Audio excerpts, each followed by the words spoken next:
Welcome, Deputy Treasury Secretary Wally Adeyemo.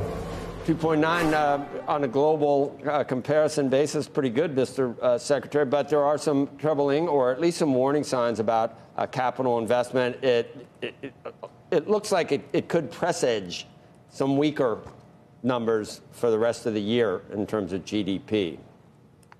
Well, it's good to be with you. Thanks for having me. And I think that you're right, that we had a strong growth number coming out of Q4. And the thing that encourages me is in talking to CEOs in the beginning of the year, many of them have looked at the Inflation Reduction Act closely, and now they're thinking about the types of capital investments they're going to be able to make in the United States, given the incentives we set out. So I think you're right that we have a bunch of headwinds, many of them coming from abroad, be it Russia's war in Ukraine or China's slow reopening.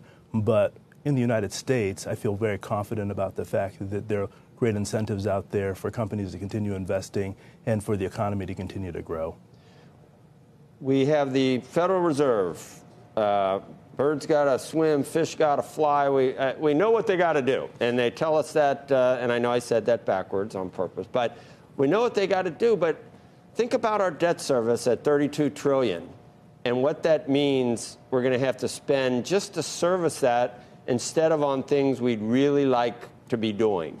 You know, take your pick. There's a wish list on both sides of the aisle for what we could do with what could be. I mean, I don't even want to do the math on what a higher interest rate will mean that we're paying on that. Do you blame people for maybe trying to force some reckoning with using maybe a debt limit, debt ceiling, just to focus the issue on what we need to do, Secretary? So I think we've got to create a plan to deal with debts and deficits, and the president has one, and he's happy to talk to anyone about it. But I also know that the last thing we need is a manufactured crisis by saying that we're not going to suspend the debt limit. As you know well, throughout the history of the country, the thing that America has been not known for is paying our bills. And saying that we're not going to pay any of our bills at this point in order to start a negotiation is not an acceptable way to create a manufactured crisis that could impact the economy. Fundamentally, the president has a plan for bringing down the debt and deficits. He's happy to talk to anyone else who wants to talk about credible ways to do that. But the thing that we can't afford to do in this country is to create a manufactured crisis. At a moment where the U.S. economy is doing better than our competitors, we need to continue to invest and take the steps to ensure that America can continue to grow.